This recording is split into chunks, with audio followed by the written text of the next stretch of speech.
चारों विधानसभा का ये मानस है कि चारों विधानसभा में कमल का फूल खिलेगा, जैसे 13 में खिले थे चारों। कांग्रेस के 2 टुकड़े, परमार के सामने दशाना ठोकी ताल। बीजेपी में जो लोग जनता से पैसा लूट कर और खाना चाहते आगे, उनके ऊपर हमने ब्रेक लगाया। उबाल आ रहा इनमें, ये सब ठंडा हो जाएगा। इंतजार करो टिकट डिक्लेयर होने का। कुंभलगढ़ की हो, नाथद्वारा या सब जगह ये है कि बड़े नेता छोटों को बनप नहीं दे रहे हैं। इस बार परिवर्तन होगा, नए को टिकट काम कराने से वोट नहीं मिलता है, लोगों के सुख दुख में काम आने से वोट मिलता है। विधानसभा चुनाव को लेकर परिवर्तन यात्रा निकल रही है और उसके तहत अलग अलग कार्यकर्ता, नेता, पदाधिकारियों से बातचीत चल रही है। इसी बीच में हमारे साथ में कुंभलगढ़ के विधायक सुरेंद्र सिंह जी भी दिवेर जहाँ स्वागत पॉइंट है यहाँ पर पहुँचे हैं। और हमारे साथ में सुरेंद्र सिंह जी, आज सुबह से आप श्रीनाथ जी के दर्शन किए, उसके साथ अब तक साथ में रहे, कैसा रहा? परिवर्तन यात्रा का आगाज 4 बजे से होता है, तो निश्चित तौर से भारतीय जनता पार्टी की हमेशा सरकार बड़ी है। हमें पूर्ण विश्वास है, जनता का विश्वास है और जनता इसमें लगी हुई है, और हमें तो पूर्ण विश्वास है कि हम भारतीय जनता पार्टी की सरकार बनाएंगे। इस बार तो परिवर्तन यात्रा दूसरी जगह से शुरू हुई है। नहीं, वेलेश्वर धाम से हुई है। इस बार राजस्थान में पहले एक परिवर्तन यात्रा होती थी, इस बार आलाकमान ने तय किया है, पार्टी ने तय किया, 4 यात्राएं निकल रही है। तो इसका शुभारंभ वेलेश्वर धाम से हुआ है, लेकिन फिर भी यात्रा तो 4 बजे यहाँ दरबार में आई है। वहाँ हमने अच्छा कार्यक्रम भी किया। तो आज नाथद्वारा से रवाना हुए, राजसमंद होकर कुंभलगढ़ और भीम विधानसभा में पहुंच गए। तो इन चारों विधानसभाओं का क्या लबोल हुआ, पूरा देखने को मिला, सुनने को मिला? चारों विधानसभा का ये मानस है कि चारों विधानसभा में कमल का फूल खिलेगा, जैसे 13 में खिले थे चारों। ये मुख्य रूप से एक ये देखा जा रहा है कि जो सभा है, कल की जो सभा थी, उसको लेकर कांग्रेस ने एक बयान भी जारी किया है कि भीड़ नहीं आ रही, पब्लिक नहीं आ रही, इसलिए अब रात को अंधेरे में चुपचाप निकाल रहे हैं संकल्प यात्रा। कौन कह रहा है? कांग्रेस। राजसमंद कांग्रेस की हालत ये है, अभी आपने 3 दिन पहले अखबार में नहीं पढ़ा, राजस्थान पत्रिका में, कुंभलगढ़ में कांग्रेस के 2 टुकड़े, परमार के सामने दशाना ठोकी ताल। ये क्या है फिर? ये कांग्रेस में ये तो बीजेपी में भी चल रहा है। कुछ नहीं है, कोई ताल नहीं है। बीजेपी में जो लोग जनता से पैसा लूट कर और खाना चाहते आगे, उनके ऊपर हमने ब्रेक लगाया है। वो ब्रेक लगाने के लिए ये उकल रहे हैं। उबाल आ रहा है इनमें, ये सब ठंडा हो जाएगा। इंतजार करो टिकट डिक्लेयर होने की। ये कुंभलगढ़ की हो, नाथद्वारा या सब जगह ये है कि बड़े नेता छोटों को बनप नहीं दे रहे हैं। ऐसी कोई बात नहीं है, छोटों को पनपाते हैं। वो यदि चोरी करने का रास्ता पकड़ते हैं तो उनको वापस ले जाके बाड़े में भी डालना पड़ता है। तो यही कुंभलगढ़ विधानसभा में जो इनको राजनीति में लाता हूँ, इस शर्त पे लाता हूँ, पैसा नहीं खाओगे, सेवा की भावना से राजनीति में आओ, बिजनेस की भावना से मत आओ। लेकिन ये कहते हैं हम तो लुटेरे हैं, बिजनेस करेंगे और हमें नहीं खाने दोगे तो आपको हरा देंगे।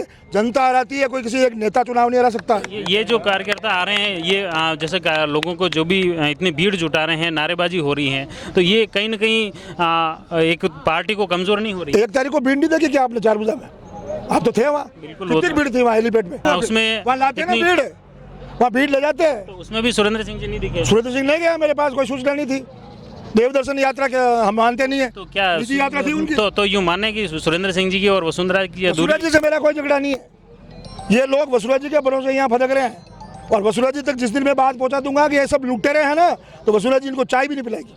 वो कह रहे हैं इस बार परिवर्तन होगा, नए को टिकट मिलेगी। किसको देंगे नए को? इनके टिकट हो तो फिर 7-8 एक साथ क्यों दौड़ रहे हैं? एक दूसरे के घर पे जाके मनमार करते हैं, आप लड़ो, फिर वो दूसरे दिन दूसरे घर जाते हैं, आप लड़ो।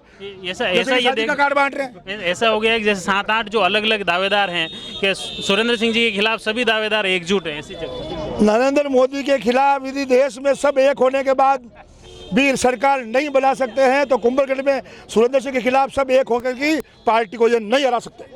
तो इस बार क्या लग रहा है? राजसमंद और कुंभलगढ़ में तो पहले से फूल है, नाथद्वारा और भीम का क्या? नाथद्वारा भीम में कमल का फूल खिलेगा। मैं दावे के साथ कह रहा हूँ, चारों विधानसभा में कमल का फूल खिलेगा। नाथद्वारा में ये कहना है क्षेत्र का लोगों का भी और कांग्रेस का कि वहाँ पहाड़ है सीपी जोशी, उससे बीजेपी नहीं टकरा सकती। पहाड़ तो किसी जमाने में तरणु में हीरालाल जी देवपरा भी हुआ करते थे, वो राजस्थान के मुख्यमंत्री पद पे थे। मैं जब 30 साल की उम्र में चुनाव लड़ा था, तो ये जो सेना है ना, या बीजेपी के कार्यकर्ताओं की ये सेना जब लड़ी ना, तो इस पहाड़ को उस समय गिरा दिया था। उससे बड़ा कोई पहाड़ नहीं है यहाँ। नाथद्वारा डरेगा, कमल का फूल खिलेगा। भीम में भी कमल का फूल खिलेगा। विधायक को जो घमंड आ गया ना राज का, वो घमंड चकनाचूर होगा इस चुनाव। उनका दावा है कि एक मंत्री भी काम नहीं करा सकता, उतने मंत्री से भी ज्यादा काम विधायक ने करवाए, ऐसा उनका दावा है। केवल काम कराने से वोट नहीं मिलता है, लोगों के सुख दुख में काम आने से वोट मिलता है। निश्चित तौर से भीम में भी बदलाव होगा।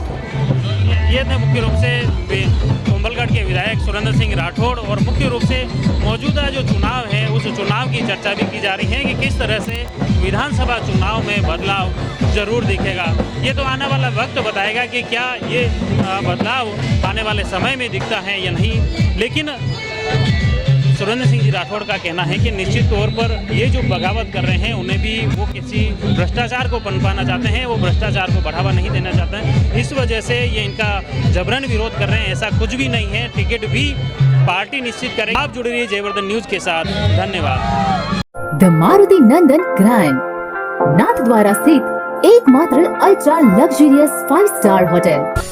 राजसमंद जिले की एकमात्र 5 star hotel the Maruti Nandan grand में भोजन की स्वादिष्ट थाली अब सिर्फ 290 रुपए में। श्रीनाथ जी की नगरी नाथद्वारा में इस सुनहरे अवसर का आनंद अवश्य उठाएं।